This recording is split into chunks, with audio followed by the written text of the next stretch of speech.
Hello folks, J. Scott Phillips here and welcome to my channel. Today we're bound for the late summer of 1939. That's when Theodore Sturgeon made his debut into the worlds of science fiction and fantasy with two stories, both in Street and Smith publications, the pulp magazines of the day.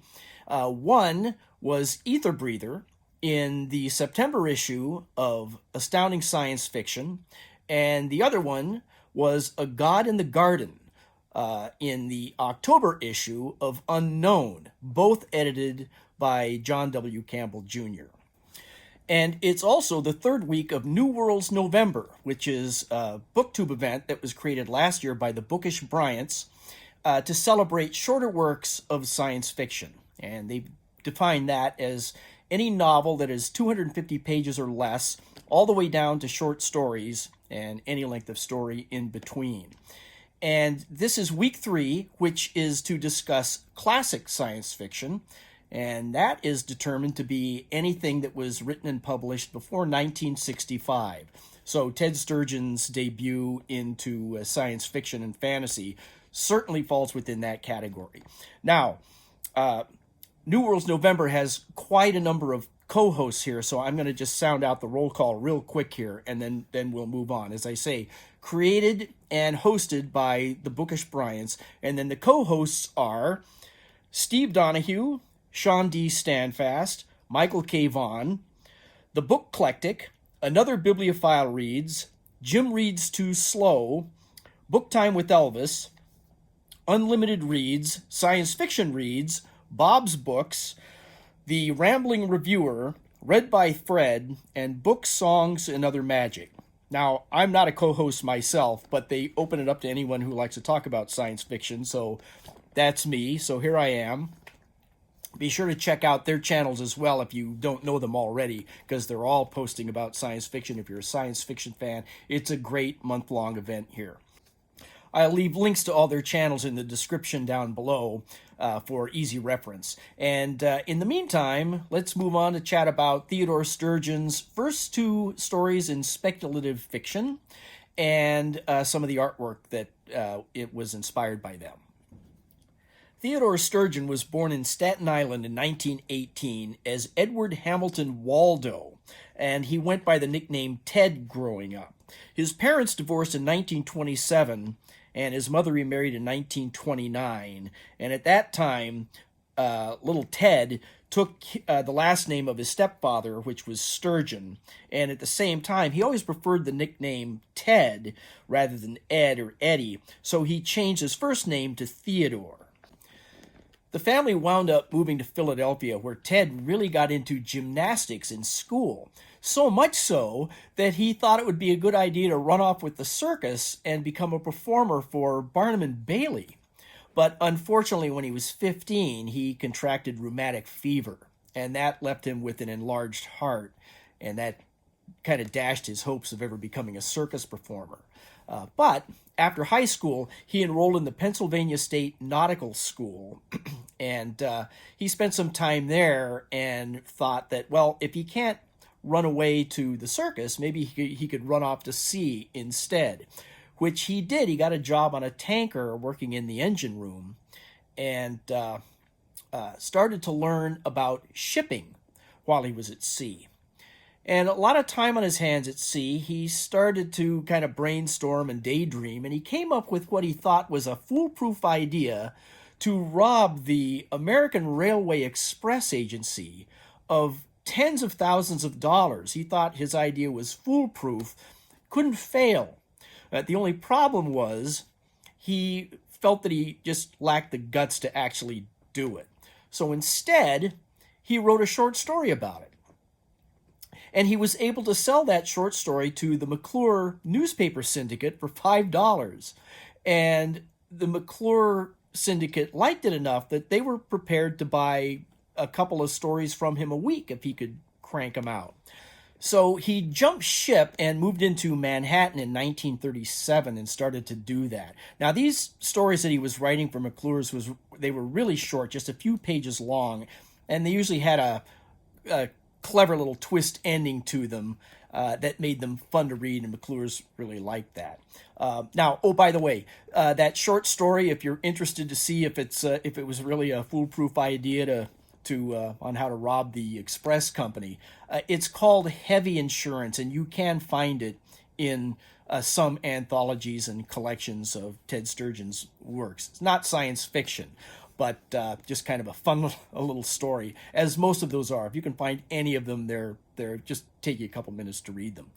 And then in early 1939, a friend of his showed him the very first issue of Unknown magazine, which was the March 39 issue, and thought that Sturgeon could write stories for this. First of all, they would pay more because they were longer stories, and it was a kind of a different genre for Ted. These were more fantasy stories, mysterious kind of things, and Ted could still put his little plot twists and spins into these kinds of stories, but just would reach maybe a larger or a different audience. So that intrigued Sturgeon, and he decided to write a short story to submit to John W. Campbell Jr. And so he wrote it and took it in to meet with Campbell, who rejected it. But he saw something in it that he decided to help Sturgeon and give him a little advice. And that was that the protagonist should change somehow by the end of the story. The protagonist should be different than he was at the beginning of the story. And also, he had two magazines. Not only did he have Unknown, which was the fantasy magazine, but he also had Astounding, which was a science fiction stories. And Sturgeon wasn't really clear on what the difference was. So Campbell said, for science fiction, for Astounding magazine, I want stories that are logical, possible, and good. And for Unknown, the fantasy magazine, I want stories that are logical and good.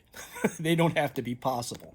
So Sturgeon was encouraged, went home and wrote a couple more stories and brought them in. And Campbell bought A God in the Garden, and that was Sturgeon's first fantasy story. Sold that to Campbell for it was going to be in the October 1939 issue. So then he also submitted the first science fiction story that he wrote, Ether Breather, which Campbell also bought, but for some reason it actually published a month earlier than the fantasy story. Got published in the September issue of 1939. So Ether Breather became Theodore Sturgeon's very first published speculative fiction, and that was in the September 1939 issue of Astounding Science Fiction. The inspiration for the story, Sturgeon was looking for something scientific, and the thing that was sweeping the news in those days was television. On April 30th, 1939, just a few months earlier, NBC began its first public broadcasting, black and white transmission. It was broadcast from the top of the Empire State Building, and it could be received, if anybody had a TV set in those days, within a 50-mile radius. Here is an ad that RCA was running in magazines at the time, and the idea of the ad was mostly just to introduce the concept of television to the public. This was a new thing. And really it was a call to dealers and repair services to kind of build an infrastructure to people that could, in those days, buy one of 3 models of RCA television sets. So that inspired Sturgeon to write about the next step in television evolution, which I guess being new to science fiction, he really kind of stuck his neck out here, because that next step, the first ever color broadcast of television, he set at least 200 years in the future. It's described as being 200 years after the introduction of atomic television, so that's got to be at least 200 years, maybe more, in Sturgeon's future at the time.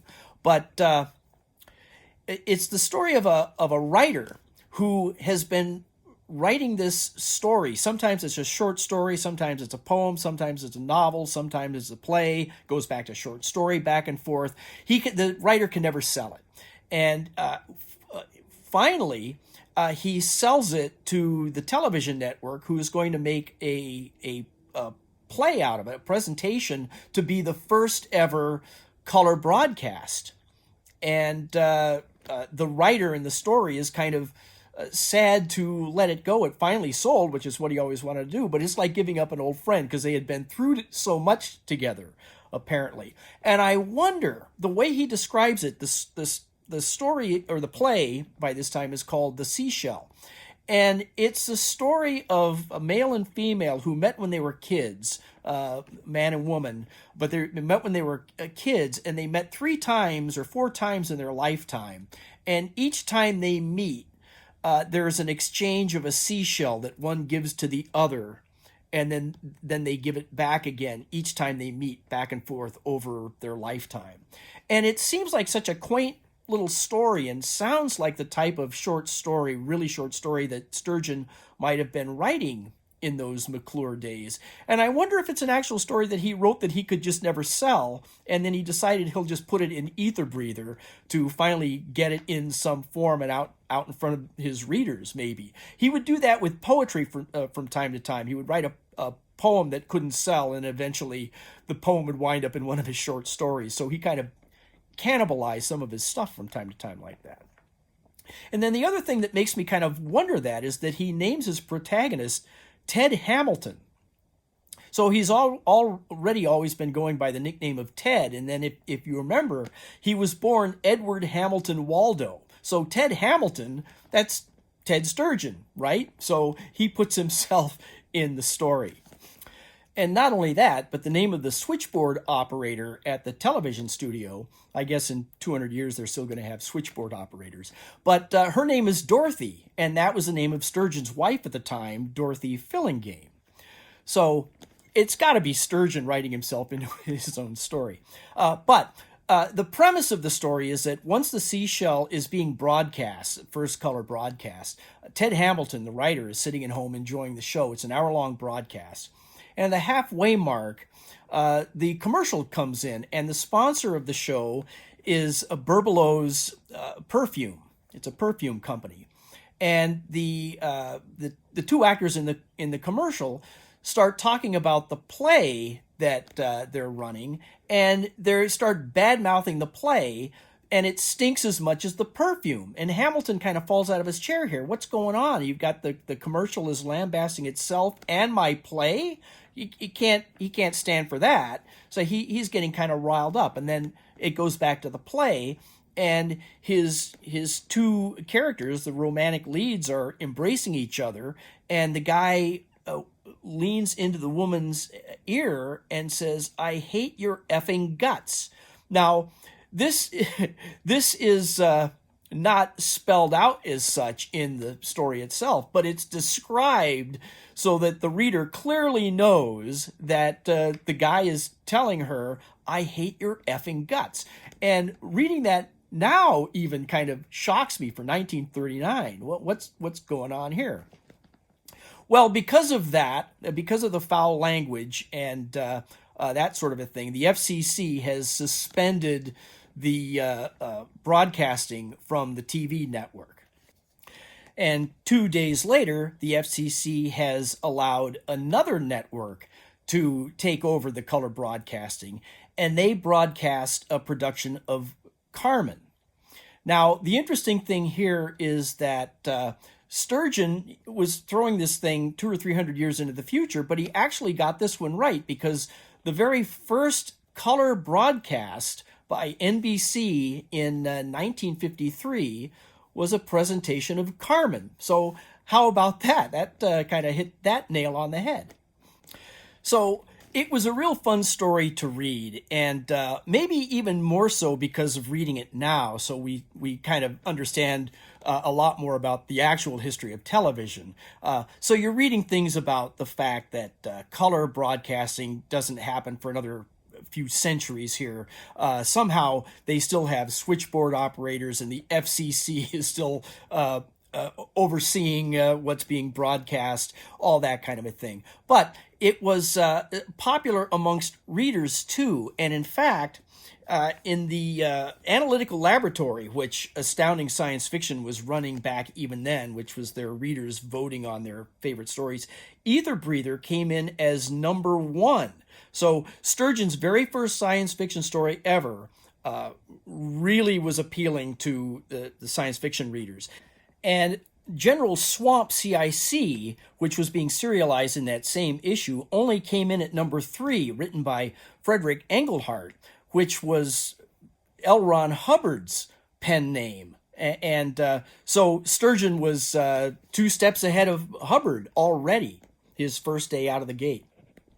As you might know, I like to talk about the artwork of these science fiction stories as well. So being Sturgeon's very first science fiction story ever published, it did not make any mention on the cover. But it did have a really nice interior illustration. So let's take a look at that for a minute. This is a pen and ink illustration by H.W. Wesso.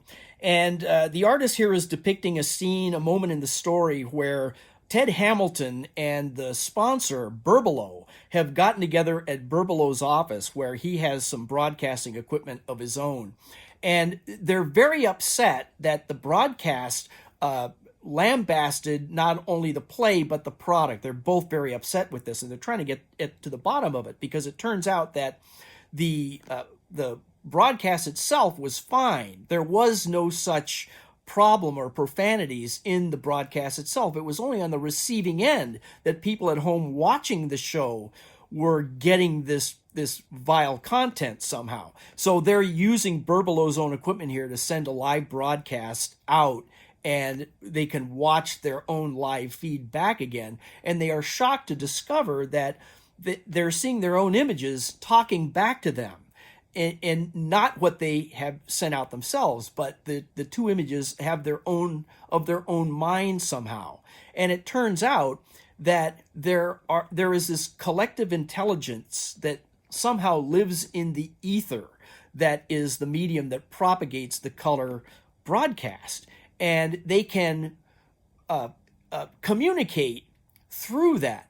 They were able to monitor the black and white broadcast for years and years, but they couldn't interact with it. But something about the color broadcast, they can now get in and communicate through it. So they just take over the audio and visual of that and do and say whatever they want, because they're trying to get themselves known to humans, and they want the humans to like them. So they think they're being funny by doing and saying all these screwy things to the broadcasts that are going out.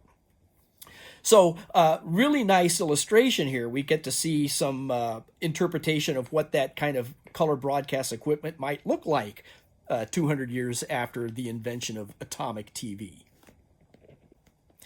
The illustrator here, H.W. Wesso, who usually signed his artwork as simply Wesso, was one of the biggest names in science fiction art at the time, particularly for his really colorful cover art. He was born in Germany in 1894, and then he studied art at the Berlin Royal Academy of Art, and he joined the Merchant Marines in 1911. And he spent a couple of years steaming around the world, and then in 1912, his ship was off the shore of New Orleans, and he just jumped ship. He bailed overboard and swam to New Orleans, and without any entry papers at all. He made it, obviously, to shore, and he became naturalized as a U.S. citizen in 1914, and he moved to New York City. He put a portfolio together and got work as an illustrator, and in 1928, he started to sell interior illustrations to Street and Smith for their detective fiction magazine that was called Clues. Over the next year or so, he did a lot of illustrations for the pulp magazines, and in particular for Street and Smith. And then late in 1929, he painted what is now an iconic cover, the cover for the very first Astounding Stories magazine, January 1930. Here's that very first Astounding cover on the left, where we see that giant beetle there from the Beetle Horde. And just for comparison, I put a few more of his covers up there through the 30s. You can start to really get a sense of his style. Big, bright colors, those look great on the newsstands. And his style was a little cartoony for my tastes, but there weren't a lot of big illustrators doing covers for these magazines in those days, so he was one of the iconic names. Then I also included a couple little shots of some of his interior illustrations, which I think he was actually better at, but he's really mostly known for his cover art. Now let's take a quick look at Sturgeon's second published story, his first sale actually, which appeared in the October 1939 issue of Unknown magazine, and that was his story, A God in the Garden, a fantasy story. And this was illustrated by R. Issip. And I talked more about this artist in my last video about Robert Heinlein's Lifeline, his first ever published short story in Astounding. And I'll leave a link down below if you're interested in that or more interested in the artist here, R. Issip. But it's a cool story, a simple fantasy about this guy, Kenneth Courtney, who digs up an ancient stone god while he's trying to build a lily pond in his backyard garden. And he decides he wants to use it as a decoration in the garden. So he's trying to move it and lift it and hoist it into position somewhere. And as he's doing that, the sculpture starts speaking to him. So it turns out that it really is a god, this statue that's been buried for centuries under the earth. And Courtney has been fighting with his wife about little things, telling little white lies and things to get out from being in trouble for going out and playing poker with the fellas or working late in his garden, things like that, just telling little white lies. And she keeps calling him on it, saying, why can't you ever tell me the truth? So he's complaining to the god about this, and the god then grants Courtney the power to whatever he says becomes true. So now his wife shouldn't be mad at him anymore, because if he does tell a little fib, it's going to wind up being true. And that seems great for a while. He can just say he's got all this money and they're rich and they're well-to-do and all that kind of a thing. But it, of course, starts to cause problems because he says things inadvertently that wind up becoming true, and then adventure ensues. So it's a fun little story, very enjoyable, and it really is packed with all kinds of thoughtful things. What if you did have the power to whatever you say becomes true? What would you do with that power? And how do you protect yourself from it? Because you could easily say something like, after, for instance, working in your garden all day long, you say something like, man, I'm dead. And then that's it. So he has to be really careful. So a very fun little story. And there you have it, folks. A little look behind how Theodore Sturgeon became a writer of science fiction and fantasy back in the early days of the golden age of science fiction. And let's just touch on a few of the sub-themes of New World November here for just a minute. Aside from the 4 weekly themes, there are a number of sub-themes, and I'll leave a list of them in the description down below, but we can check 3 off of the list for Ether Breather. Won't get into a God in the Garden because that was a fantasy story, and New World's November is specifically for science fiction. So one of them is the far future. And I think we can say that a story that takes place 200 years after the advent of atomic television has got to be a ways in the future yet. The next one, the second one, is First Contact. We have humans making first contact with the Ether Breather itself. And then thirdly, there is the humorous theme. Definitely many humorous elements in Ether Breather. So that's it, folks. So next week is the 4th and final week of New World's November, and that one is going to focus on robots and artificial intelligence. And I'm going to try to have a video for that as well. And what I have in mind is a little different than what I'm used to doing. So that should be fun. I hope you can join me for that. I hope you enjoyed this video, and hope to see you soon. Thanks a lot.